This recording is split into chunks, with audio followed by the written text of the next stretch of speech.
Bienvenidos a una nueva edición de Entrevistados. En esta ocasión especial contamos con la presencia del doctor Javier Alejandro Crea.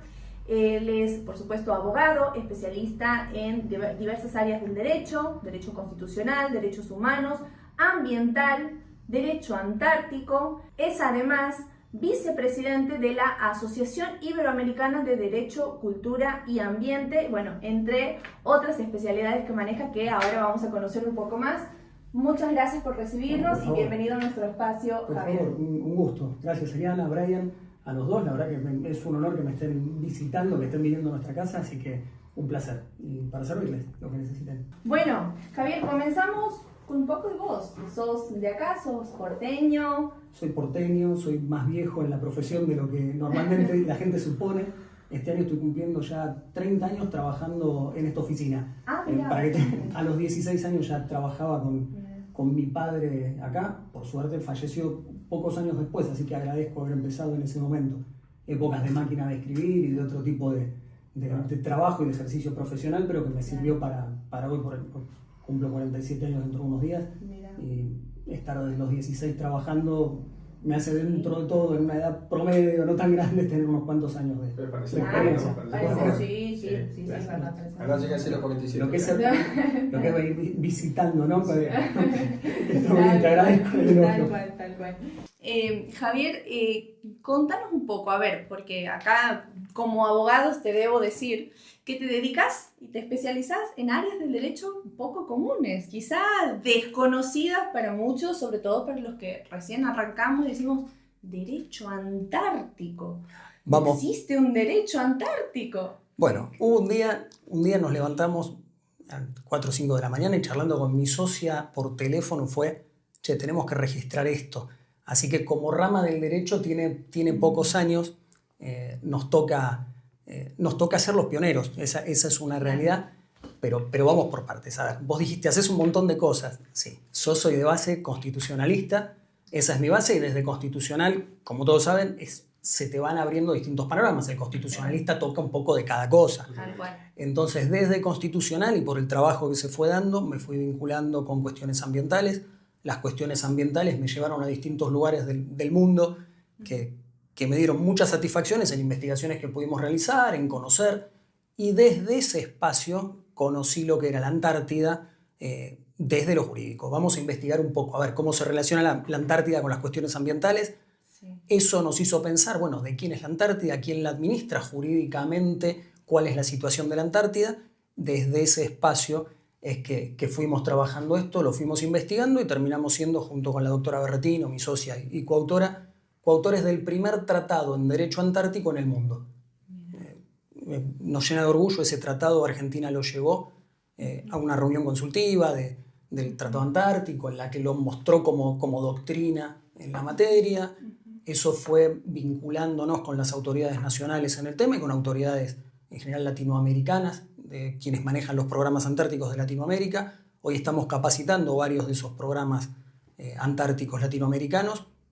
Y bueno, conocimos la Antártida, trabajamos habitualmente con las bases, dirigimos programas de formación, diplomaturas, ahora estamos con un proyecto de carrera de especialización en el tema. Mira. Y sinceramente fue muy bien acogido, lo que a veces sorprende porque uno dice un tema tan específico. Sí, y hoy nuestra diplomatura tiene promedio por año no menos de 150 alumnos.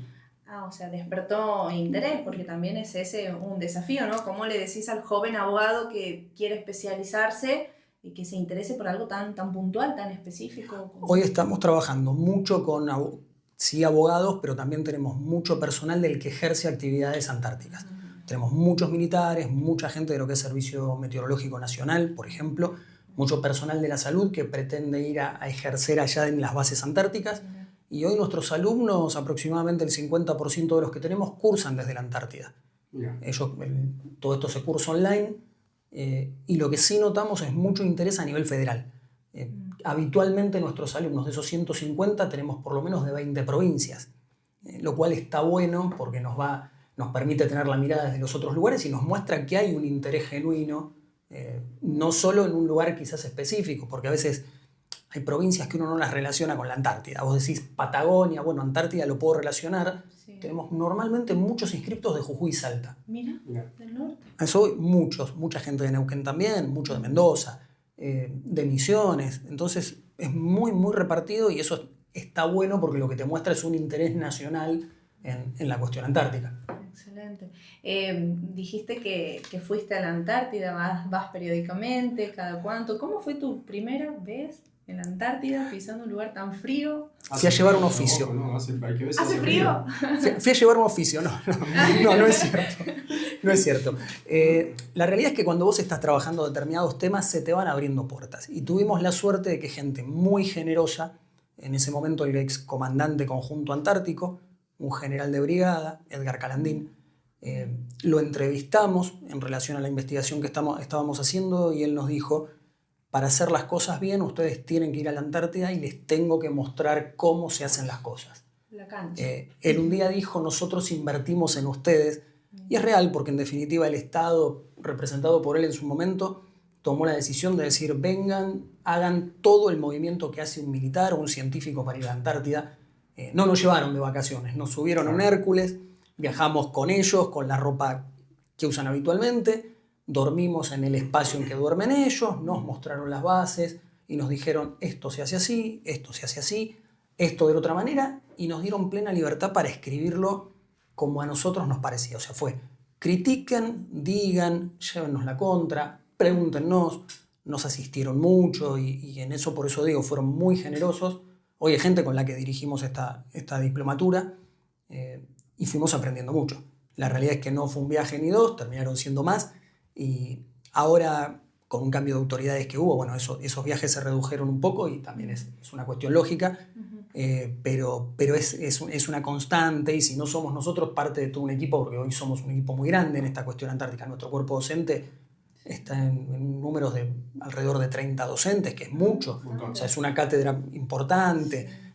Toda íntegramente está formada por gente con experiencia en la actividad antártica. Entonces, quizás si no somos nosotros, es otro de ellos quien está allá. Claro. Yo en este momento, sin mirar el celular, debo decir que yo tengo 2 o 3 profesores desde la Antártida hoy, con lo cual ya dejó de ser una cuestión personal, sino que se armó un equipo que trabaja en esto y que se va distribuyendo las tareas, las capacitaciones. Sinceramente funcionó bien, como nosotros entendíamos que esta era una rama del derecho que se tenía que estudiar. Si yo te decía, o te decía derecho europeo, no te suena raro. Ahora, cuando te digo derecho antártico, porque tiene todo un sistema jurídico específico, propio, con normativa propia, con un ámbito de aplicación propio, y son las características puntuales de una rama del derecho. Claro. Entonces, ¿por qué nunca se hablaba de esta manera? Sobre todo cuando es un área tan sensible y de tanto interés nacional. Normalmente pasan los alumnos por las universidades, se los puedo preguntar a ustedes, ¿cuánta formación tuvieron ustedes en internacional público específica sobre la Antártida? Puedo decirte con total certeza, de una universidad donde tuve internacional público de manera presencial, ninguna. Bueno, es lo que suele pasar. Una gran universidad de la Argentina, de Buenos Aires, tiene una materia. Y por más que, digamos, son materias que no se tocan, apenas se desarrollan, no son una bolilla dentro de una materia de internacional público. Y la realidad es que hoy, mirar a Argentina desde el continente americano solamente es un error grave. Hoy Argentina necesariamente, y nunca debió no hacerlo, tiene que mirar el Océano Atlántico. Argentina es casi insular, es una península que da derecho al Océano Atlántico, en donde tenés un foco de conflicto permanente, con un espacio en el que la soberanía argentina no la puede ejercer porque alguien la ocupó. Hablamos de Malvinas. Hablamos del paso interoceánico, uno de los más importantes que tiene el mundo, el pasaje de Drake, justo abajo de Tierra del Fuego. Que ahora tenemos una cuestión que a veces hay que mirar el panorama un poquito más amplio. Yo trato de explicarle a los alumnos, y cuando me toca asesorar otros programas antárticos, el estrecho de Hormuz está en la tele hoy en todos lados. Se cerró el estrecho y el gran problema que hay. El único paso que hay hoy para reemplazar el estrecho que hoy tenemos ahí abajo, ese pasaje de paso de Drake, es el Canal de Panamá.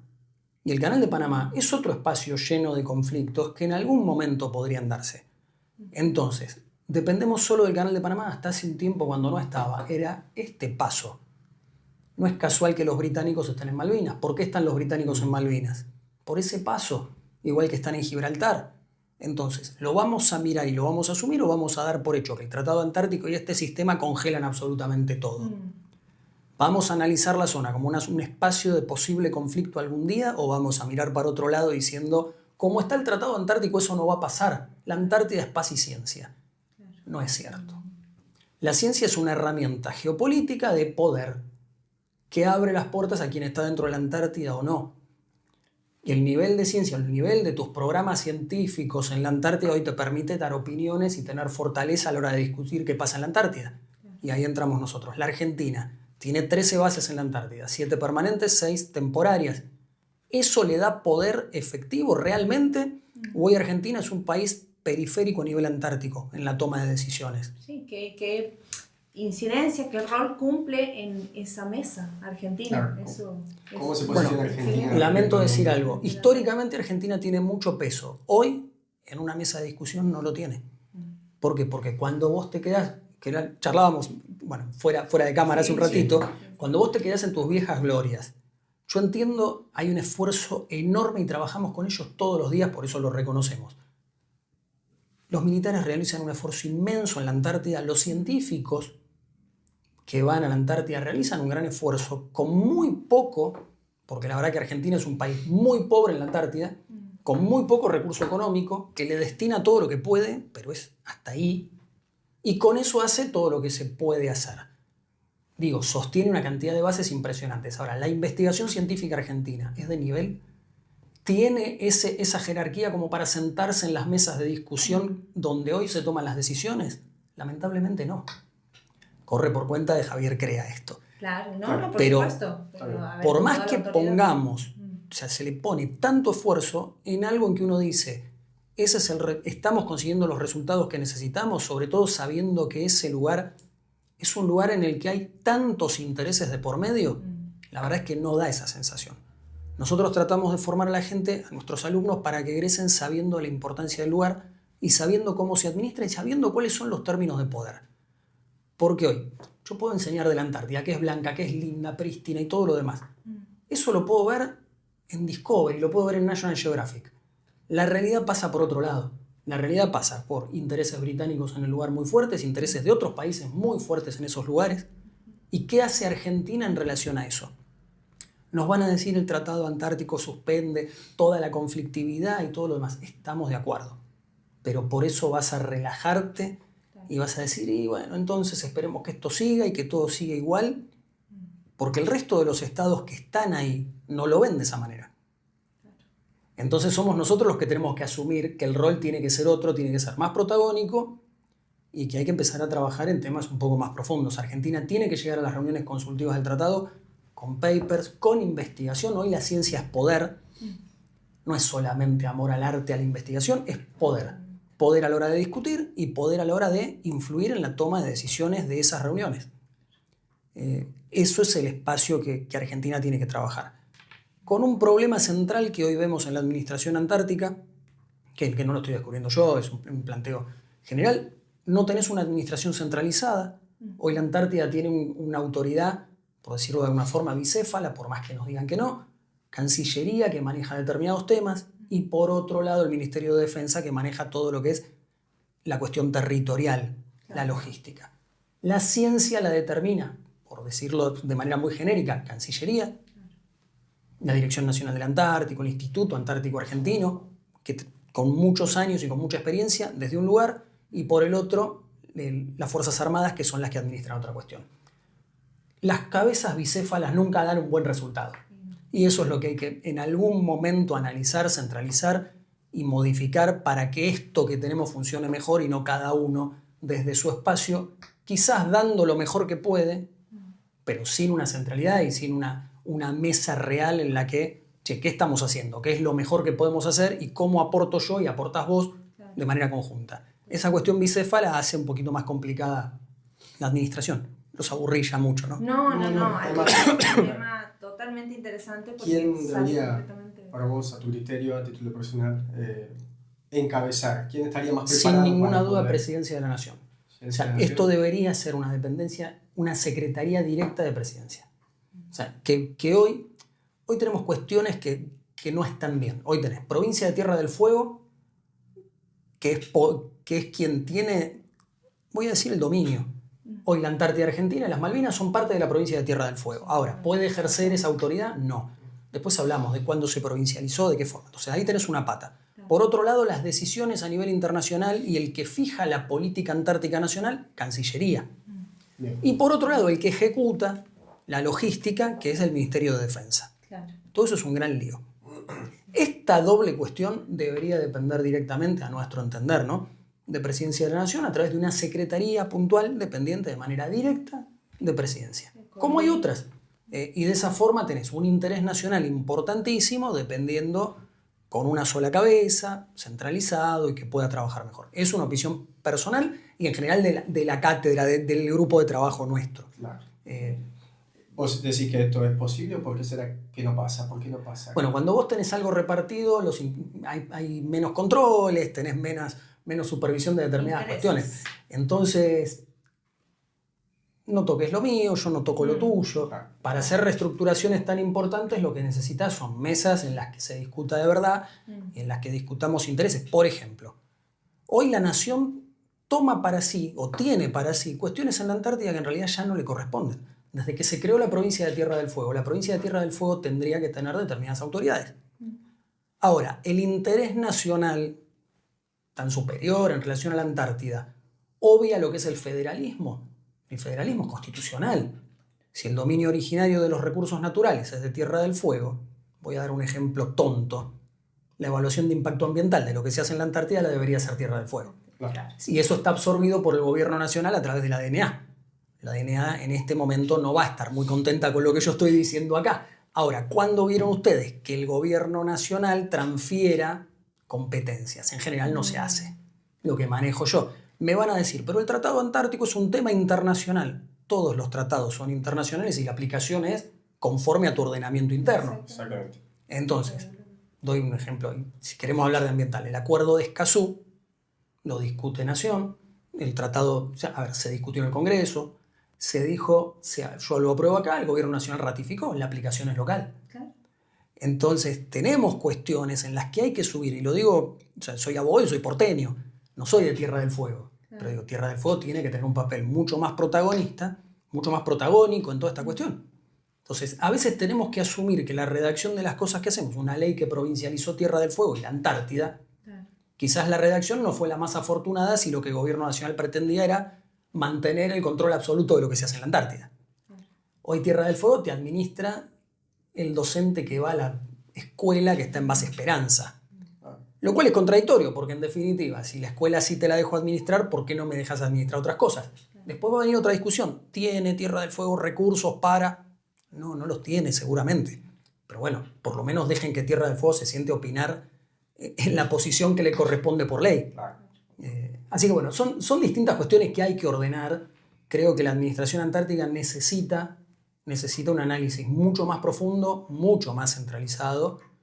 Como siempre digo, las cuestiones bicéfalas no dan resultado en nada y me parece que eso es algo que hay que solucionar, ya no con cada uno defendiendo su espacio. Esto es mío, no me lo toquen, esto es mío, no me lo toquen. Pensemos en los intereses nacionales en serio. Y desde ahí se va a poder llegar a un resultado mucho mejor y a darle a la Argentina la Antártida, en el sistema internacional que rige la Antártida, va a tener una posición mucho más sólida si empezamos desde casa a trabajarlo de una forma un poco más coherente. Poner las cosas en orden, la casa en orden. Sí, un poco se nota que el tema me gusta, ¿no? Sí, un poquito. Te sale la pasión por poros, lo cual es genial porque se transmite de esta forma y también despierta interrogantes para aquellos que estábamos quizás fuera de este tema o fuera del conocimiento de todas estas cuestiones. Así que bueno, es muy interesante. Hay cuestiones muy instaladas, Sí. Que se fueron transmitiendo y que tampoco se relacionan con los intereses nacionales. Cuando yo digo intereses nacionales son los intereses que fija el Estado Nacional. O sea, no que se me ocurra a mí plantear. Hay toda una normativa nacional que dice los intereses argentinos en la Antártida son todos estos, no importa. Sí. Pero en general todos empiezan hablando de afianzar la soberanía. Claro. Más allá del Tratado Antártico, Argentina hizo su reserva de yo te firmo esto, para que no haya conflictos, para que no nos estemos peleando ahí, la ciencia, la paz, pero hago reserva de los derechos que digo que tengo. Entonces toda la normativa argentina respeta eso, los derechos que Argentina dice que tiene. En función de eso están esos intereses nacionales. Ahora, relajás tanto porque tenés un paraguas internacional que muchos te dicen vence en el año 48. Dicho sea de paso, no vence. ¿A quién le sirve que se diga que vence?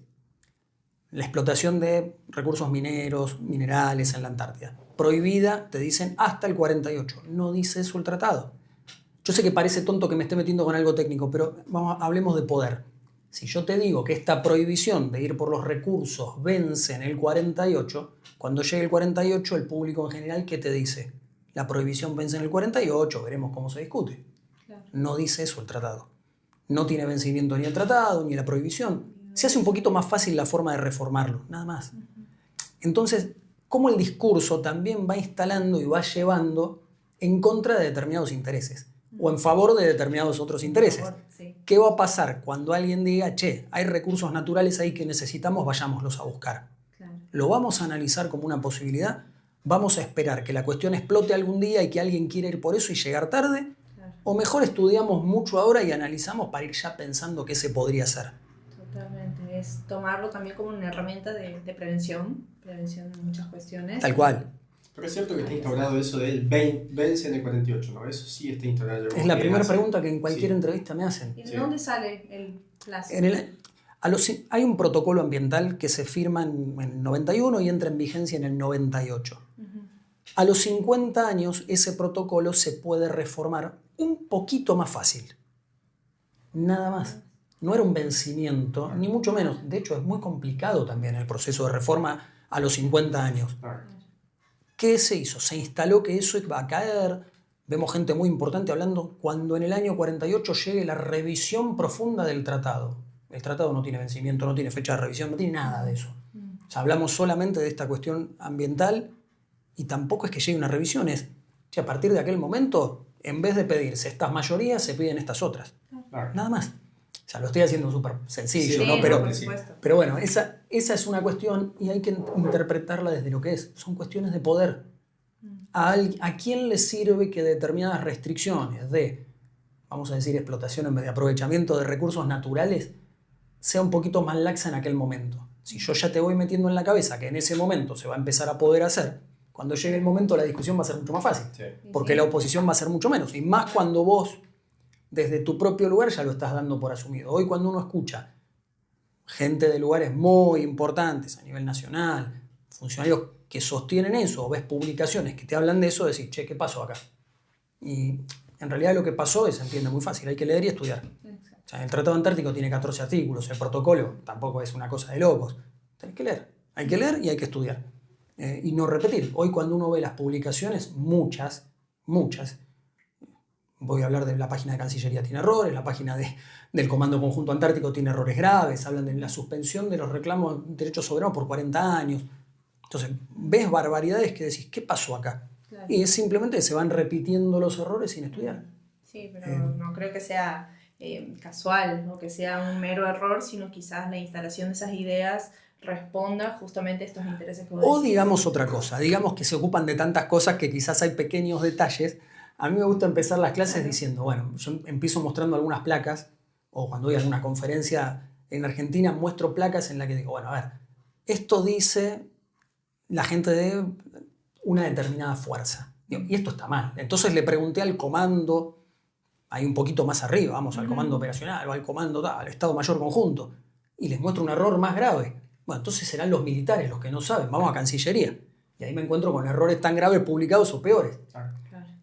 Y así vas subiendo los niveles y los errores están en todos lados. Así que uno lo que interpreta es quizás falta de conocimiento, falta de un estudio profundo de las herramientas de las instituciones y de lo que dice la norma. Si somos abogados, tenemos que ir a la norma y ser responsables. Hay una publicación, esto me va a salir carísimo, no voy a decir de qué organismo nacional, que dice Antártida, tierra de todos pero de nadie. Y una aberración en contra de los propios intereses y la normativa nacional. Cuando vos tenés normativa de ese propio ministerio que te dice la Antártida para la Argentina es esto y esto, no podés permitir que un organismo oficial publique eso. Claro. Mi pregunta es, ¿quién es la persona que lo publica? ¿Cuál es la formación para ponerlo así? Por otro lado, la responsabilidad del que aceptó esa publicación. Totalmente. Porque vos me podés escribir lo que Tiene quieras, yo filtros. lo veo, no te lo permito. Sí, no. Por supuesto. Entonces, falta formación, mucha. Y a veces vuelvo sobre lo mismo, esta doble cabeza, yo miro lo mío, vos mirás lo tuyo, ¿y esto de quién es? Hace que pasen estas cosas. Ahora, ¿alguien encontró alguna vez una publicación chilena en cualquier ámbito que diga tierra de todos pero de nadie? No la encontraste ni la vas a encontrar jamás. Entonces tenemos que ser responsables con lo que hacemos. ¿Cómo se hace? Estudiando. O sea, con las personas a cargo de las áreas tienen que estar capacitadas para eso. O sea, no puedes tener políticos que por política ocupan un lugar y tampoco puedes tener gente de Fuerzas Armadas que por el solo hecho de, che, a ver, de qué época sos, cuál es, de qué año sos, de qué promoción le toca entonces a este. Y bueno, pasan estas cosas. Crítico. Vamos ahora a la parte positiva. El esfuerzo que hacen las Fuerzas Armadas y los científicos que pasan ese año allá, los que van y vienen, ustedes ni se imaginan con la cantidad de cosas que esa gente lidia. O sea, la verdad es, ahí sí uno tiene que sacarse el sombrero porque el esfuerzo que hacen es impresionante. Impresionante. Vos ves... ¿Podría dar un ejemplo, digamos, como para que traten... Mira, yo te nombré hace muy poquito, no quiero poner nombres porque no queda bien en este caso, pero sos del arma de ingenieros, andá y construite esta base entera. Reconstruyamos esta base porque la vamos a poner. ¿Y qué están haciendo ahora los muchachos? Están armando una pista de aterrizaje. O sea, seamos coherentes con eso. Esta gente durmió en una base Petrel, que es un proyecto del general Calandín, que se reabrió después de muchos años, con techos llenos de agujeros, sin calefacción, en la Antártida. Así pasaban el año. O sea, esta gente hace un esfuerzo enorme para que la Argentina siga teniendo la presencia impresionante que tiene. O sea, 13 bases en la Antártida, 7 funcionando todo el año, 6 en verano. Es enorme el esfuerzo que hace. Y la realidad es que el esfuerzo es personal. Hay un esfuerzo personal muy grande. Hay un esfuerzo económico, por supuesto, estatal muy grande, pero que tampoco es suficiente para eso. Quizás, si ese mismo presupuesto, que es algo que uno considera, se redirigiera como se tiene que redirigir, sin tener esta doble cabeza, este reparto y todo el recurso antártico, alguien lo pudiera centralizar diciendo, che, a ver, esto estoy gastando acá, esto acá, ordenemos esto, seguramente daría mejores resultados, quizás incluso con menos esfuerzo económico. Claro. O con el mismo mejores resultados. Claro. ¿Se va a necesitar reestructurar? Se va a necesitar sin ninguna duda. Vuelvo a poner el foco. El personal militar y el personal científico que cumple funciones en la Antártida son sin ninguna duda la punta de esa pirámide de esfuerzo. Son ellos y hay que reconocerlo porque no hay un inconveniente en la Antártida del que ellos no se ocupen. Mira. Y en la Antártida se sigue. En la Antártida no tenés la posibilidad de decir hago un paro porque no tengo esto, sí, o no. Dejamos de... En la Antártida se hace o tenés que buscar la solución y ellos se ocupan de eso. Excelente, la verdad, muy importante destacar, ¿no?, la labor de todas estas personas que trabajan día a día. Todos esos que ves vestidos de naranja cuando salen en las fotos. En las fotos, sí. Los videos, sí. Esa es la Antártida Argentina. Y son muy poquitos. Sí, sí. Son durante el año 200 y algo. Argentina en la Antártida durante el año es 200 y algo. En el verano, 2000 y pico, quizás incluso más. Pero en la Antártida, Argentina en la Antártida son esos 200 que están todo el año sosteniendo una bandera hace 120 años. 121 horas. Claro. 22 ahora estamos acá y hay gente laburando a menos 40 grados solamente. Y en esta época, vuelvo a decir, 200 tipos. Claro. Tenés en la base más lejana que tenemos, la más cercana al polo, hoy alrededor de 20 personas, pasándose 6 meses de noche. Sí. Entonces, es un esfuerzo que quizás otro no lo haría. Que vos y que la gran mayoría de los que estamos conectados no lo haríamos si no fuera por una cuestión de convicción. El sentido de pertenencia. Porque hoy, ¿cuánto cobra el militar que está ahí? Sí. Claro. Entonces quizás la gran mayoría de la gente diría, no, yo por esa guita me voy a ir allá un año a morirme de frío, a este. No, lo hacen por convicción y por un sentido patriótico en serio. Sí. Por eso, puedo criticar quizás la administración y cosas, pero eso lo vamos a rescatar siempre porque es donde uno ve los verdaderos valores republicanos, patrióticos, los ves en esa gente. Así dice el decálogo, ¿no? Soy presencia viva, en toda la geografía del territorio patrio y en cualquier lugar del mundo en misión de paz. Y mi mayor satisfacción es el de haber cumplido. Justamente viene de esa parte. Me da la curiosidad de saber qué, quizá en algún momento podamos preguntarlo, ¿no? Si se da el espacio de qué pensará Presidencia de la Nación de esto, ¿no? ¿Qué postura tendrá? Bueno, tengamos en cuenta algo. A nivel simbólico, este gobierno lo primero que hizo fue poner un pie en la Antártida. ¿Mirá? El primer viaje que hizo Milei fue a la Antártida. Tienes razón. Y después voy a decir también una cuestión. Eso dice mucho. Lamentablemente, o sea, el país no está en la mejor situación económica que podemos. Lo sabemos. Entonces, creo que hoy el esfuerzo que se está haciendo por la Antártida es mucho. También se hizo en el último gobierno anterior, también hubo un esfuerzo hacia la Antártida. Creo que lo que necesita la Antártida es focalizar en donde tiene que focalizar, quizás sentarse a mirar y decir, hay normativa que es muy antigua, hay cuestiones de organización que hoy ya no son las mejores, que se pueden mejorar para que funcione de otra forma. El gobierno, al menos a nivel simbólico, tuvo el compromiso importante. Primer viaje presidencial a la Antártida no es poca cosa. Tienes razón. No es poca cosa. Fue simbólico, fue importante. ¿Se podrían hacer cosas mejores? Por supuesto que sí. Ahora, también seamos realistas.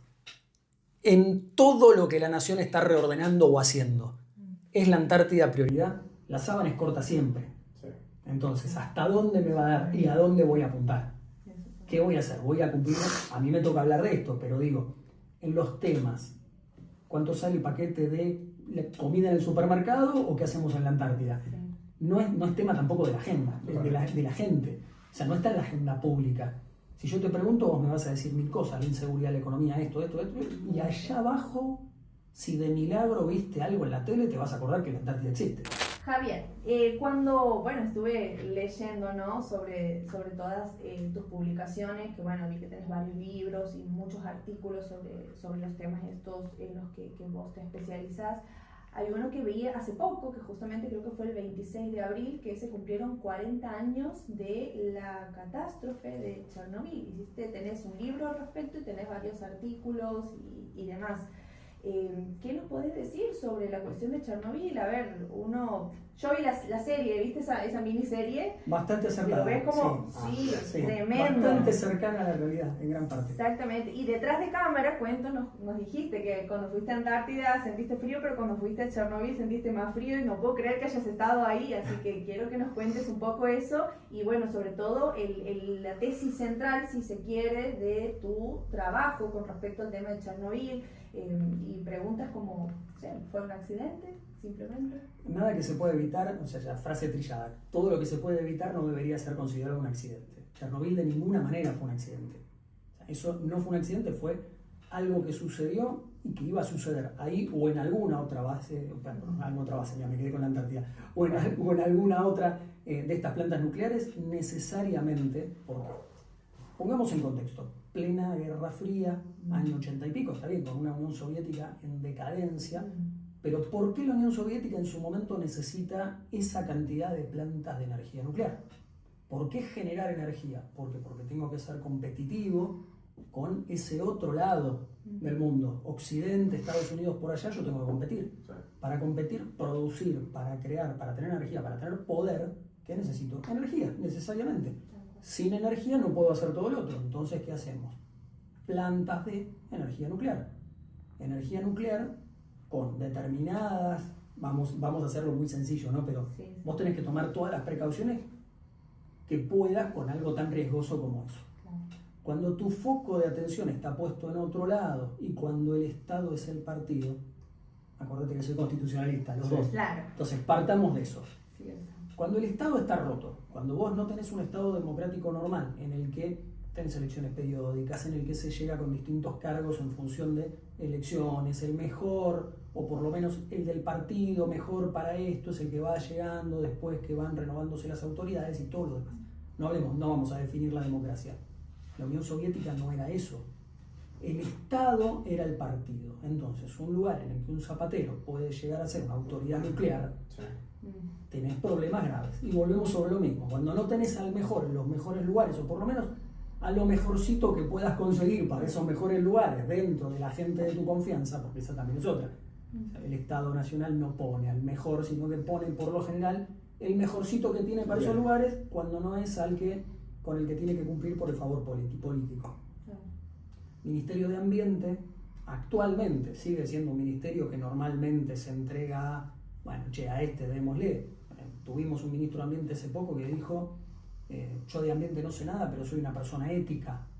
Tuvimos otro que en su momento dijo, yo me planteé la dictadura y era ministro de Ambiente. Entonces digo, ¿qué tiene que ver una cosa con otra? A veces son compromisos políticos. Pongamos esto, en el año 86, Guerra Fría, en la que el objetivo, ¿cuál era? El ambiente, la producción energética, o en un contexto de Guerra Fría decir, yo necesito esto y hagámoslo como se pueda. Claro, producir, acomodar. Esa fue la realidad de la época. Entonces, Chernóbil fue Chernóbil, pero podía haber sido cualquier otra. Un lugar que no estaba en las condiciones como para hacer lo que se tenía que hacer, los materiales no eran los que se tenían que utilizar, para todo lo que se tenían que utilizar, en parte, y por otro lado, el personal que decidió hacer ese experimento, que lo hizo en el momento que lo hizo, tampoco era el personal que tenía que haber estado para hacer ese experimento en el momento que lo hizo, con lo cual, fue un accidente bajo ningún punto de vista. Tocó ese día y en ese lugar podía haber tocado en cualquier otro. Después de Chernóbil hubo cambios significativos en la regulación, que tuvo que ver con toda la cuestión nuclear, regulación que en parte se cumple, en gran parte se cumple, en gran parte no. Hoy acuérdense lo que pasa en la central nuclear de Zaporizhia, en Ucrania, después que la invadió Rusia. ¿Cuántas inspecciones permite Rusia realizar en esa instalación ucraniana hoy ocupada? O sea, ¿qué pasó cuando los rusos invadieron puntualmente, hace 4 años, la central nuclear de Chernóbil? Los bombardeos que hubo en el lugar, en la zona cercana, la instalación de la gente en áreas. Entonces, hoy Chernóbil, ¿qué es? Es un espacio al que para entrar tenés que pedir permisos estatales que te los dan para ir a hacer una investigación puntual, espacios en los que no te podés quedar a vivir, hay gente viviendo. Yo comí cosas que se cultivan en la zona. O sea, sí, estuve. Ahora, podés entrar y salir con consecuencias que fueron gigantes.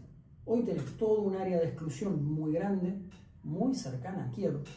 Porque cuando yo digo Kiev, es una capital del mundo. Cuando digo Chernóbil, está a 100 kilómetros. Claro.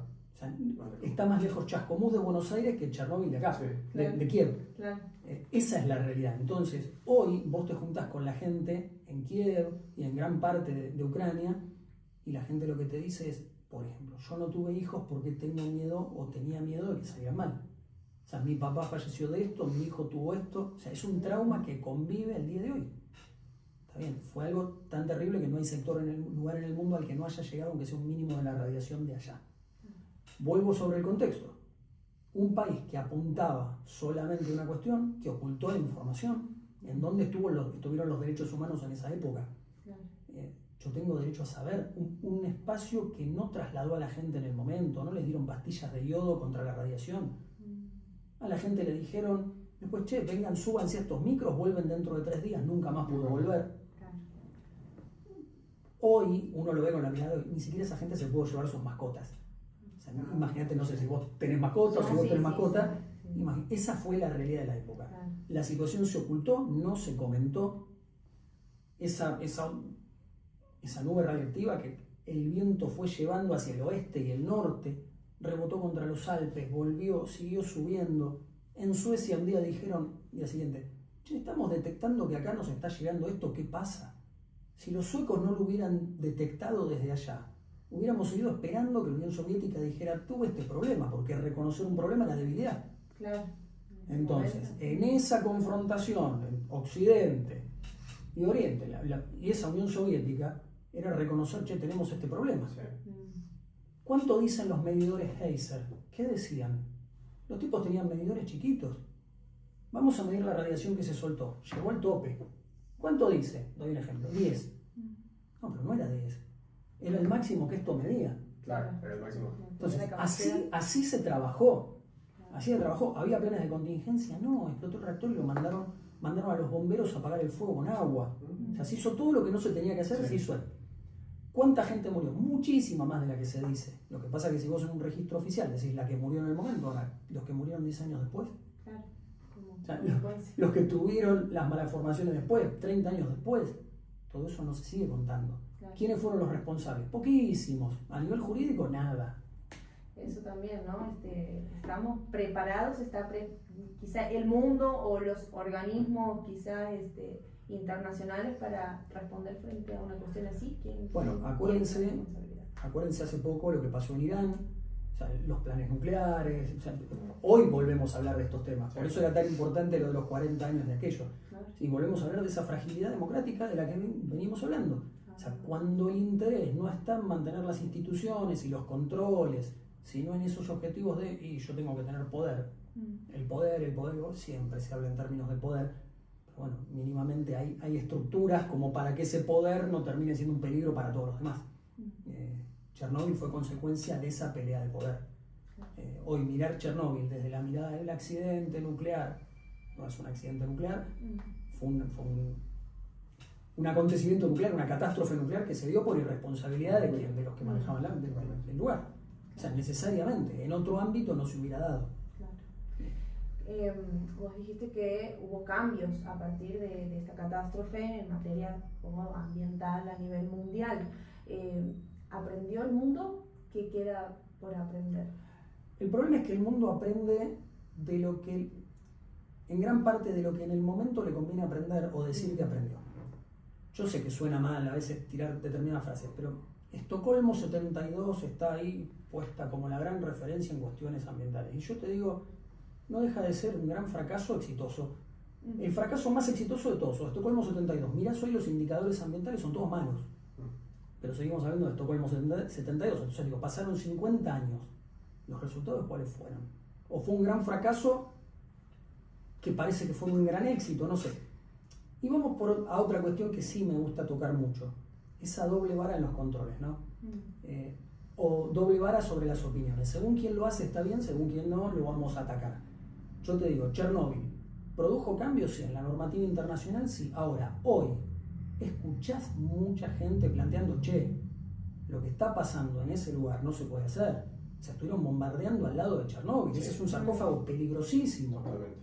Hoy está tomada una planta nuclear administrada por otros en las que no se permiten inspecciones internas. O sea, ¿cómo no se va a permitir porque un tipo, sea el que sea, decidió invadir un lugar?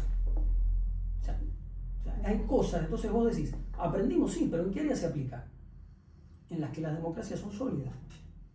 En el espacio en que una democracia es fallida o deja de ser sólida, tenés estos problemas. O sea, ¿cuántas inspecciones hoy vos podés realizar en esos espacios, en espacios como ese? Ninguna. Si vos te vas a basar en los informes que ellos te presenten, y bueno, estamos complicados. Entonces, siempre la respuesta termina siendo la promoción de los valores democráticos y republicanos. Desde ese espacio, desde el fortalecimiento institucional democrático. Y vamos a otra cuestión. A ver, uno escucha a veces frases. Cuba, hace poco, un político en la televisión decía, no, Cuba es una democracia unipartidista. Traducímelo. O sea, no entiendo una democracia de un único partido. ¿Cómo se cocina eso? ¿Cómo funciona la democracia sin alternancia política? Claro. Entonces, pongamos las cosas sobre la mesa como son. O sea, ideología, o vamos a hablar en serio de democracia, vamos a hablar de instituciones. Si lo que está mal para unos está mal para el otro, ¿lo vas a decir para todos o lo vamos a decir solo sobre aquellos que nos caen simpáticos? Una democracia de un solo partido no existe. En una democracia tiene que haber alternancia con acceso real a las posibilidades, a las candidaturas, a esa posibilidad de candidatearte y de decir lo que quieras. O sea, no hay democracia con la alternancia si no tengo libertad de expresión. O sea, yo puedo hacer las elecciones hoy, ¿son sinónimo de democracia? No, bajo ningún punto de vista. Las elecciones tienen que tener un montón de condiciones que tienen que estar garantizadas a la oposición, a aquellos que trabajan, a los que difunden, para que puedan llegar a esas elecciones en igualdad de condiciones. O sea, si yo a mi opositor lo persigo, si persigo a los religiosos que opinan, si persigo a los académicos que opinan, si persigo a las ONG, si te dicto leyes de agentes extranjeros para perseguir a cualquiera que diga, che, esto que estás haciendo está mal, bueno, entonces estamos complicados. Y ese es el gran problema. Ahora, si en ese contexto vos me decís, che, y aprendimos de aquello que pasó, y depende del lugar. Depende del lugar. Hoy querés ir a controlar una planta de energía nuclear argentina y te digo, y sí, aprendimos. Te digo, andate a Zaporizhia y analizame y revisame aquella planta nuclear y vemos. O sea, y ahí me decís vos si aplica o no aplica. Siempre volvemos sobre lo mismo. ¿Cómo La respuesta a todos estos problemas son las democracias sólidas. Tenemos que trabajar para democracias sólidas, instituciones sólidas, con controles, con alternancia, con un esquema de poder sostenido en un esquema de control. Sin controles no hay democracia. Perdón que lo diga así, pero es una realidad que parece tan simple, tan básica. Sí. En la escuela primaria, antes, yo pues soy más grande, nos tocaba votar al compañero que iba a ser por ahí, o el abanderado, o el mejor compañero, no sé qué. Pero nos podíamos votar entre todos. Ahora, ¿cómo funciona de la otra manera? ¿Cómo están las tres patas? Si no hay libertad de expresión, si no hay alternancia, si no hay en esas posibilidades de candidatarte una libertad en igualdad de condiciones. Si yo tengo que tener miedo de que me persigan por el solo hecho de ser un candidato, ¿qué posibilidad tengo? Tal cual. Tal cual. Es un excelente análisis y qué comparación podríamos hacer, ¿no?, entre la situación de los intereses personales, el rol que juegan en la Antártida, cómo perjudican el contexto, como lo que pasa en Chernobyl. Aplica allá, del otro lado del océano y acá. Y en todas las temáticas universalmente, o sea, ¿cuántas bombas podrían explotar? Y no hablamos de plantas nucleares, Sí, en este caso, ¿no? exactamente. Digo, ¿los tratados internacionales hoy sostienen el mundo? No. ¿Y qué te lo demuestran? Los hechos. O sea, la guerra está prohibida, te dicen por la Carta de Naciones Unidas. Está bien, decime lo que vos quieras. ¿Cuántas declaraciones de guerra hubo desde la Carta de las Naciones Unidas? Ninguna. ¿Cuántas guerras reales hubo? Está bien, lo vamos a hablar en términos de defensa nacional técnicos. Fueron guerras. Si están tirando bombas y la gente se muere, llamala como quieras. Sí. Pero a mí me alcanza con ver eso como para decir, che, ¿está alcanzando? Vamos al otro. ¿Alcanza el sistema internacional hoy como está? ¿O quedó quizás necesitando algún tipo de actualización, de mirarlo un poquito? O sea, ese Consejo de Seguridad con 5 estados con derecho a veto, ¿hoy es funcional? ¿Hoy da los resultados que se necesitan? ¿Los intereses que aquellos 5 tuvieron en aquella Segunda Guerra Mundial son los mismos que tienen hoy? ¿O se están neutralizando mutuamente y haciendo que en definitiva las decisiones se frenen y no se puedan tomar? Claro, en ese sentido, a cuestión general, el ciudadano ha de ver casi lo que quiere. Uno vemos la noticia y dice, al final, nada. Hoy le preguntas Irán quiere invade. Ucrania, Rusia, sin ponerlo de un lado o del otro, también han hecho lo que quisieron.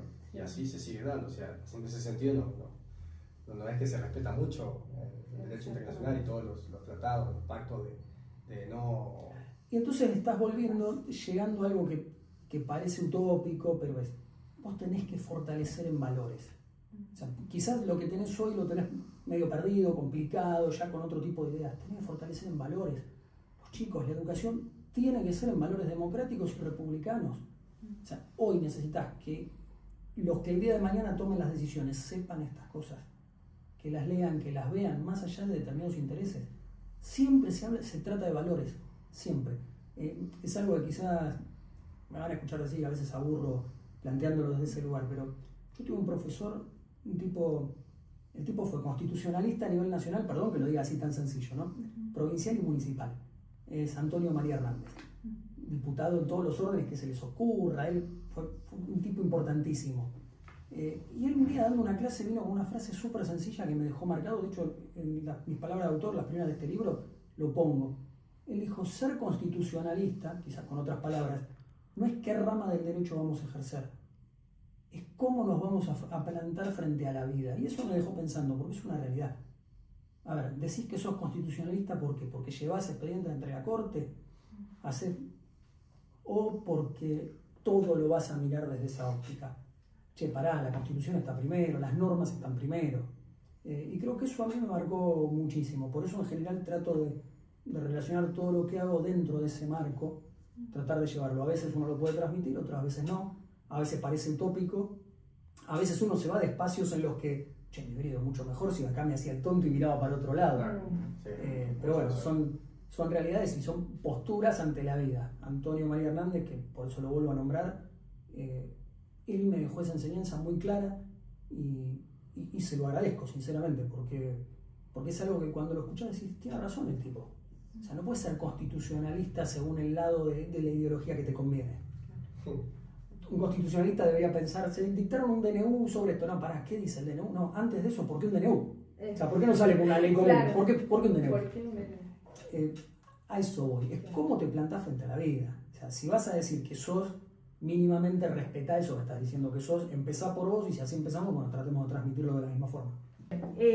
Bueno, una de las temáticas que abordaste, que recién tocaste y que también tenés publicaciones al respecto, creo que sería en el libro Fragilidades Democráticas y Derivas Autoritarias, ¿verdad? Nos habías comentado que lo vas a lanzar. ¿Cuándo? Mira, el libro están imprimiéndolo ahora, me lo entregas la semana que viene y lo presentamos en el Congreso, en el Senado de la Nación, el 20. Que la verdad que, vuelvo a decir, como constitucionalista, presentar un libro sobre democracias, fragilidades democráticas, deriva autoritaria, en el Congreso Nacional es el lugar por excelencia. Es decir, la cuna de la democracia es el Congreso, y poder presentarlo ahí, sinceramente para mí es muy importante, me llena de alegría, más que de orgullo, voy a decir, porque es algo que me alegra desde lo personal. Es un trabajo largo, son casi 1000 páginas, un libraco de esos grandes, en los que voy hablando de estos temas, cómo las elecciones no son garantía de democracia, sino a veces herramientas para legitimar exactamente todo lo contrario. Y voy a dar 2 ejemplos concretos. Rusia tiene elecciones periódicas. Sin embargo, Putin, cuando llegue a su último mandato para el que está habilitado, va a cumplir 36 años en el poder. ¿En dónde están los controles cuando un tipo hace 36 años que cumple 36 años estando? Él llega antes del año 2000, 31 de diciembre del 99, si no me equivoco. ¿En dónde están los controles? ¿Por qué el tipo hoy dice, che, cruzo la frontera y voy para allá, total nadie va a venir a hacerme nada? Y va y lo hace. ¿Qué pasó en Venezuela? Acordémonos que Chávez gana elecciones y termina convirtiéndose en una dictadura férrea, por más que querramos hacer ver que no.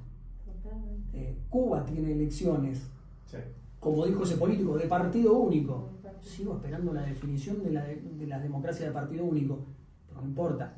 Entonces, esas elecciones que se utilizan para legitimar dictaduras o gobiernos autocráticos no te garantizan una democracia. Son gobiernos autocráticos que llegaron mediante elecciones y que fueron derivando hacia el otro. El tema es qué pasó en el medio, por qué no lo vimos o por qué cuando empezamos a verlo no levantamos la voz. Esa es una pregunta que me surge y creo que es el eje, ¿no?, central. ¿En qué momento una sociedad pasa o no se da cuenta quizás de que pasamos a... Ahí te empieza a jugar algo que es lo grave, que es la ideología. Cuando yo, por oponerme a lo que venía pasando o al que venía estando o al que está del otro lado, le acepto al mío lo que sea, empezamos a estar en problemas graves. Cuando vos empezás a justificar el roban pero hacen, tienen 70 millones de propiedades, pero en realidad estamos en problemas. Pero fundamentalmente hablemos de ideología. Yo voy a decir Maduro. Maduro llegó al gobierno y a los poquitos meses de llegar a su gobierno recibió de la Argentina la condecoración más alta que el Estado Nacional le podía dar. ¿Cuál era el mérito de Maduro a meses de ser presidente electo en un sistema que ya venía complicado? ¿Cuál era el mérito para que la Argentina le diera a Maduro semejante distinción? Entonces ahí voy a decir, estamos hablando de una distinción que tuvo que ver con la ideología y no con los méritos. Cuando el mérito deja de ser importante, estás en problemas. Y cuando la ideología define para dónde vas a estar o con quién te vas a juntar, a ver, hoy el mundo es un mundo determinado, no es tan difícil mirar el mundo. O sea, vos sabés quiénes son. A ver, hay estados que sostienen estados antidemocráticos y estados que están en otro lado. No importa, no pongamos a ninguno, pero es un panorama que lo vemos. Sí. Y cada uno elige de qué lado va a estar. Si vas a castigar a una dictadura, pero no vas a decir, che, la otra es de partido único, pero este hombre va a elecciones cada tanto y gana por el 90%, y no te hace ruido que alguien gane con el 90% de los votos. Es decir, nos vamos a remontar a Venezuela y vamos a seguir hablando de Venezuela, pero acá en las provincias pasa también en Argentina y lo tenemos claro, ¿sí? Pasa, y en el norte. Y lo digo con total libertad. Nosotros vivimos en Santiago del Estero y Santiago del Estero tiene ahora recién este año cambiaron de gobernador, pero más de 20 años en el poder y anteriormente también. Vamos a... mencionó Putin, estamos hablando de Rusia y estamos hablando de... Gildo lleva al mismo tiempo, momento. Formosa y... Gildo lleva más. Sí, lleva más. Gildo lleva mucho más. Entonces... Ahora, despersonalicémonos. Sí. Olvidémonos de la provincia puntual o del nombre. Todos pensamos en Gildo. Quédate tranquilo, sí, todos pensamos en Gildo. Olvidémonos Olvidémonos de lo que Gildo. pasa falla ahí en pero el sistema, analicemos cómo esto. pasás de una cosa a la otra y... ¿Cómo rompes eso? Hagamos de cuenta que hablamos de un colegio de abogados, de cualquier institución. Cuando vos estás durante un tiempo, te controlan, cambia, el poder tiene que rotar, tiene que ir... O sea, un tipo que maneja poder durante 30 años, 20 años, 15, es mucho. Es mucho. El poder necesariamente deriva en autoritarismo, siempre. El que diga otra cosa está mintiendo. Siempre deriva en lo autoritario. ¿Por qué? Porque si yo hago esto, a mi manera, ahora y el año que viene y el otro, a los 10 años, lo que creo que es un derecho que tengo, esto es así porque es así. Sí. Entonces empieza a correrse esos márgenes. Y eso le hizo mucho daño al mundo, no voy a decir a la Argentina, al mundo. Entonces hay que empezar a mirar eso. Y hay que correr un poco de la cuestión ideológica. A ver, yo te entiendo el fanatismo, todo lo que vos quieras, pero pensá futuro, pensá en tus hijos. O sea, ese es el futuro que querés para tus hijos. Por eso digo, lo corro de cualquier bandería política. Populismos de derecha, populismos de izquierda, es lo mismo. Es lo mismo. O sea, la radicalización no le sirve a ninguno. ¿Es utópico lo que estoy diciendo? La verdad es que no, porque uno ve, por otro lado, un montón de estados que sí funcionan.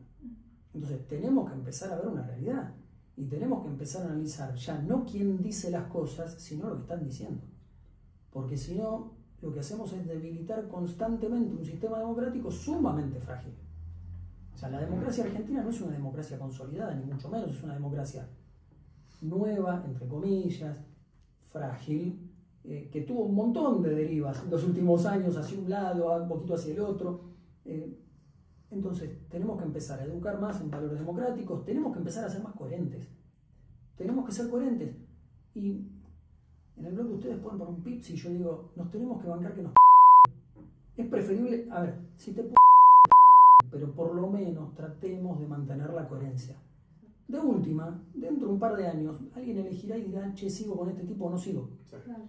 Pero tratar de corrernos de ese populismo que nos lleva o que llevó a le doy a estos lo que quieren porque me sirve dárselo para, y no lo hablo solamente desde lo habitual que sería el populismo, es esto, repartir planes y no sé qué para que estos te voten, porque por el otro lado también puedes estar diciendo voy a bajar mi discurso, pegándole a todos los planes y a todo lo demás para que me voten estos. Claro.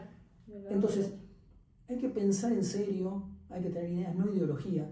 O sea, la ideología va a estar siempre, pero a la hora de aplicarlo hay que tener responsabilidad y a la hora de criticar tenemos que ser responsables, coherentes con eso. Creo que hablé muchísimo. No, pero excelente, excelente. Una última cosita sobre el tema de Venezuela, más por lo que, bueno, fue reciente lo de Maduro. Bueno, de hecho, esa cuestión hizo que acelerara un poquito el libro. O sea, era un libro que lo venía trabajando, pero simultáneamente con otro proyecto claro. y cuando se dio todo esto fue no. Ahora con este y contexto, trabajemos este tema porque claro. en realidad quiero hablar de este tema. Claro, sí. Que también son temas complicados. ¿Por qué? Porque se pueden hablar de muchas cuestiones constitucionales, pero cuando vos hablas de esto estás fijando posición. Y cuando fijas posición tenés los que van a decir, che, este opina así, llamalo o no lo llames. A veces, no es que me esté tirando pero fijar una posición es complicado. Sí. O sea, no todos se animan a fijar una posición, sí, porque, no, pero en esta postura en la que estoy yo puedo seguir trabajando, van a cambiar los gobiernos, yo no quiero quedar mal con ninguno. Sí, pero hay que animarse. Totalmente. Y sostenerlo. Creo que era el momento de plantearlo, de publicarlo como se publicó. El libro lo que hace es un análisis de las generalidades por un lado y después va haciendo un recorrido histórico. Como el nazismo es el nazismo con un Hitler elegido en elecciones. Claro. Entonces, el tipo llega por elecciones, deriva en el nazismo. Digo, no vamos a tomar esa experiencia para entender. Y así fue pasando. Después tuvimos el fascismo y fuimos llegando a esta Venezuela que es el último punto del libro. Claro.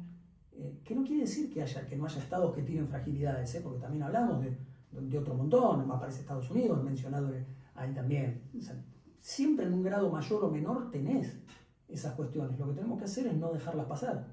Porque si voy a escribir un libro o si vamos a hablar pensando, no, estos son amigos, mejor no le peguemos. Pero todo tampoco lo puedes correr del contexto.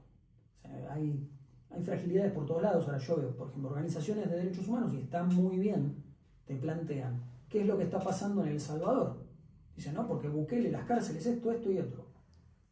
Pero acordate que el tipo que lo vota era un tipo que no podía salir a la calle. Entonces, si el miedo es, che, o sea, por eso digo, siempre pongamos en contexto, porque si ese que está diciendo es, yo vivía de una manera terrible y mi miedo era salir a la calle y sí volvía, y no creo que a esa gente le preocupe mucho si el que está preso, claro, por eso no se le están cumpliendo todos los derechos que tendría que tener. Claro, justamente, estábamos en línea de Venezuela, pero automáticamente me lleva, bueno, en este caso que justamente tenemos la posibilidad de hablar con un constitucionalista que conoce transversalmente del tema y en cuestiones de derechos humanos también, dije, bueno, si hablamos de Venezuela, entonces, ¿qué opinión nos merece entonces El Salvador y esta etapa en la que está Nayib Bukele, justamente? Porque a él le tiran con los derechos humanos por la cabeza y también es controversial verlo desde qué postura, de qué contexto tomás a todo. Hay realidades que tenés que mirar. Vos tenés que mirar una realidad local y tenés que entender también a la población por qué toma determinadas decisiones.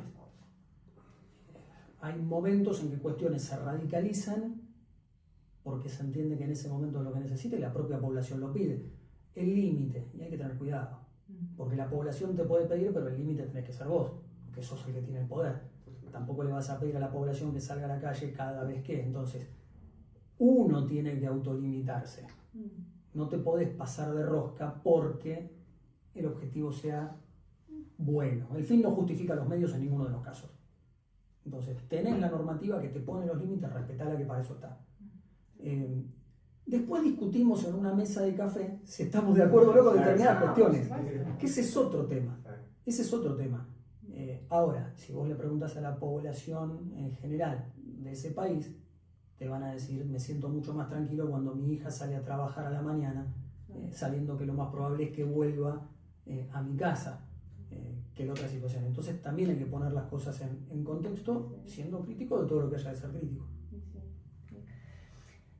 Algo que yo me pregunté muchas veces, Venezuela, por ejemplo, a ver, es miembro de la ONU, ¿no? Y ante el escándalo internacional que pasó en las últimas elecciones y todo lo que se dio después, ¿qué tan...? Bueno, pero para Irán, Rusia también están en la ONU. También están en la ONU, por supuesto. Rusia en el Consejo de Seguridad de las Naciones Unidas. Ni más ni menos. ¿Qué tan eficientes son realmente las herramientas para prevenir o quizás hay algo que es se haga una responsabilidad, que se asuma una responsabilidad cuando pasan estas cosas? Bueno, hay algo que es contrafáctico. Muchos de los grandes defensores de estas instituciones, ojo, soy un ferviente defensor de las instituciones, siempre te dicen, bueno, pero desde aquella gran guerra, desde el año tal, no tuvimos guerras gigantes como aquellas.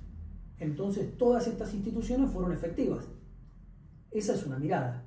Hubiéramos tenido muchas más situaciones gravísimas como las que tuvimos hasta el año 45 si esto no hubiera pasado, si no estuviera esta institución. Bueno, te la tomo. La pregunta es, que es un poquito lo que charlábamos en off, ¿nos vamos a quedar con los méritos de antes o vamos a tratar de adaptarnos a una realidad que cambia? ¿El mundo es el mismo que el del año 45, que el del 48, que el del 40? No es.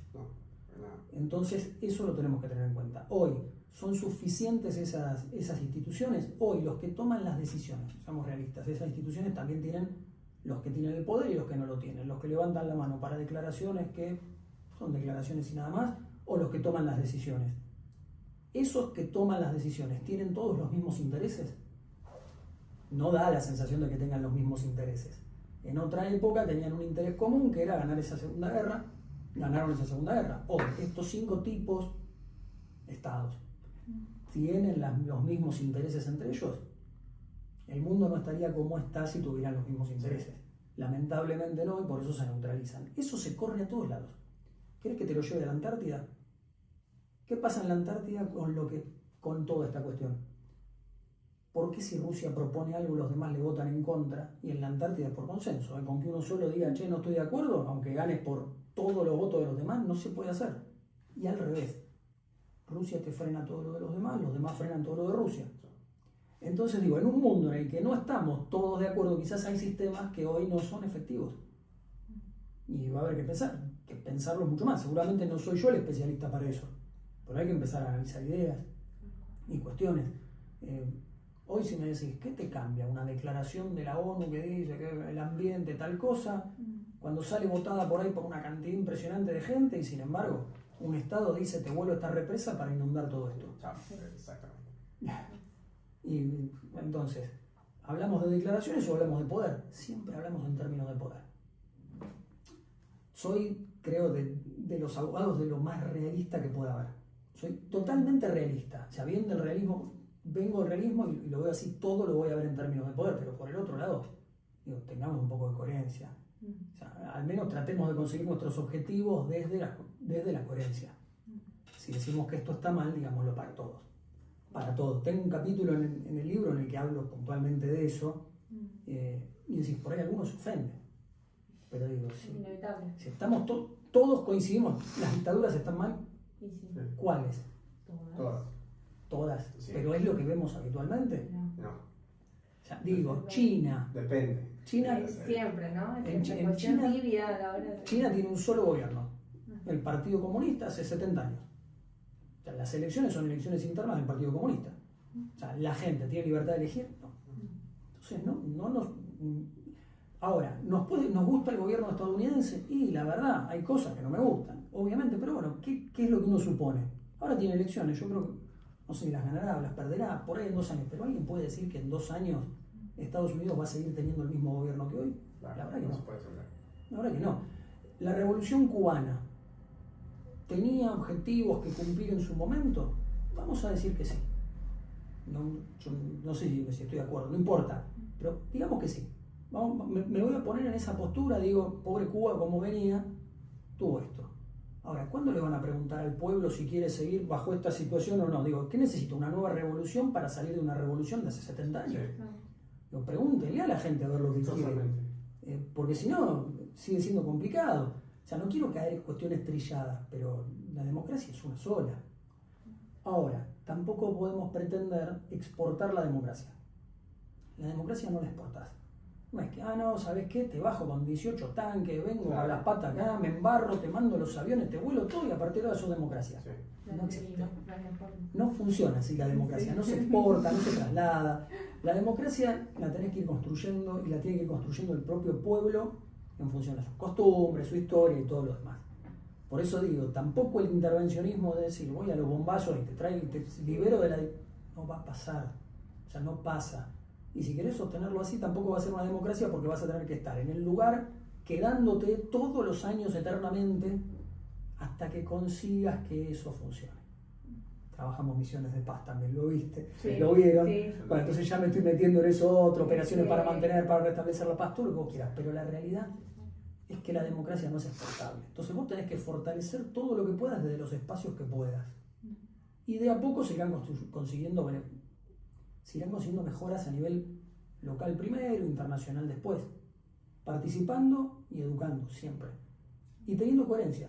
Hay muchas oportunidades en las que te tenés que ir, o sea, no puedes estar, es una cuestión personal. Yo imagino y digo, a ver, podría ser gobernador de un lugar 40 años, ¿no sentís que te tenés que ir? O sea, digo, ¿qué hiciste con tu gente que pasaron 40 años y seguís estando ahí? Digo, no sentís, no formé a nadie, o sea, de lo mío que quedó. Digo, tengo todo este equipo, no hay ninguno de todos estos que sirva para hacer lo que estoy haciendo yo. Como para dar un poquito de alternancia. Digo, a veces suena mal, pero qué sé yo, uno se llena de orgullo. Hay colegios de abogados con gente muy joven en la cabeza, otros en los que ves, hubo una renovación de gente grande ocupando espacios, pero que antes no estaba. Y por otro lado ves otros que hace 30 años que estaban, o 25 años y siguen, que ahora me vuelvo a presentar porque quiero volver a estar. Por eso digo, la coherencia tiene que ser en todo. Si dejamos que las instituciones chiquitas tengan determinadas cuestiones, y eso después se traslada a las cuestiones grandes. Es así. Bueno, creo que hablé muchísimo. Sí, la verdad que sí, un análisis profundo que al final, o sea, hablamos de cosas distintas, pero a la vez todo como que vuelve al mismo punto, ¿no? A la cuestión de la defensa de la democracia, a la cuestión de dejar de lado los intereses personales, a la cuestión de los valores, que uno lo dice y que suena tan utópico, pero que realmente los valores y la coherencia a la hora de hacer lo que hay que hacer, de ejercer cualquier cosa a la que uno se dedique, es fundamental. Es siempre eso, hagamos lo que hay que hacer y no hagamos lo que no se puede hacer. O sea, ¿y quién dice lo que no se puede hacer? La ley. Lisa y llanamente la ley. O sea, surge de los papeles, ahí lo tenemos. Todo esto nos dice lo que no se puede. Y es una cuestión moral. Todos sabemos lo que se puede y lo que no se puede. Pero si te quieres alejar de eso, simplemente llegaste a ser funcionario, estás en un lugar importante, la ley. Mirala. O sea, no me pretendas reformar una constitución 70 veces para seguir quedándote. Por algo la constitución dice que no. O sea, por algo lo dice que no. No es que todos son tontos y que lo pusieron porque un tipo mal dormido y un grupito se despertó y dijo, una reelección y nada más. Por algo está. Hay que leer un poquito, hay que mirar la historia, hay que leer a los clásicos. Suena aburridísimo. Hay que leer a los clásicos. Ahí está, nadie va a inventar nada nuevo, está todo. Está todo. Sí. Hablando de leer, entonces el 20 de mayo. En el Congreso. 20 de mayo, 5:30 de la tarde. 5:30. Si tienen ganas de acompañarme, en el edificio, en el anexo donde está el auditorio del Senado, Sí. vamos a estar presentando el libro. Bueno, vamos a hacer, si vamos se a ver puede, si vamos a estar acá, acomodamos y si no, de algún modo, igual ese libro. Sí, necesitamos ese libro. Impecable, sí, realmente, sí. Gracias chicos por la publicidad, gracias por venir a verme, como digo yo, a mi casa, para los abogados, nuestro estudio, en nuestra casa, en nuestro espacio, y para mí es un gusto gigante. Bien, Nobleza Obliga, parte de nuestro formato es que vamos a tener una segunda entrevista, como te contamos. Por supuesto, esto lo vamos a publicar en nuestras redes y la idea es que la gente haga sus preguntas y te las vamos a hacer llegar para que en algún momentito que coordinemos vos las puedas contestar. ¿Estamos de acuerdo? Como quieran, o me las mandas antes, o si lo quieren hacer un poquito más jugado, me las haces en el momento y vemos lo que sale. De 10. Constan actas entonces que vamos a tener una segunda... Ya dio demostración de que puede hablar de todo y la verdad que sin filtro alguno y con la realidad al pie de cañón. Entonces, la verdad que sí, siempre la segunda entrevista es un poco más jugada porque bueno, la gente hace sus preguntas y obviamente... A veces gustan, a veces no, a veces incomodan y a veces no, pero vemos que no tenemos problema con eso, así que va a ser... Mira, lo importante siempre es que la gente... Si vos diste una nota o estuviste hablando en un lugar y pasó desapercibido y nadie dice nada, nadie te va a llevar la contra, es como publicar un artículo y que todos digan, che, está bueno. Preferible que te puedan responder, que te puedan llevar la contra, aprendemos de que te lleven la contra. O sea, che, te equivocaste, Javier. Ojalá haya comentarios abajo que digan, che, Javier, estás diciendo una pavada. Lo voy a leer y lo voy a tomar, lo voy a mirar y voy a decir, me convencieron, no me convencieron, por ahí reafirmo un poco más lo que pienso, pero la idea es esa, es generar la charla, el debate, no hay nada más interesante. Bueno, vamos a pedirte, sí, unas palabras, que nos dejes una conclusión respecto a todo esto que hablamos, ¿sí? Dirigiéndote al público que desees dirigirte, ¿sí?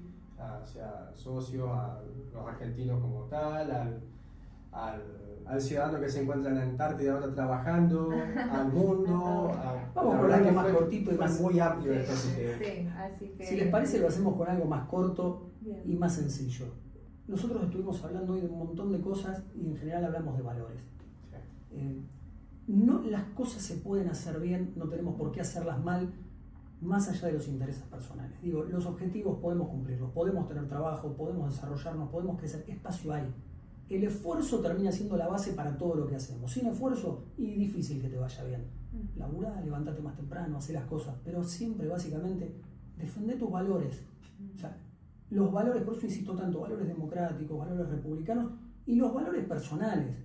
O sea, porque la verdad no hay un libro que te pueda enseñar a tener valores. Vos a tus hijos se lo transmitís todos los días.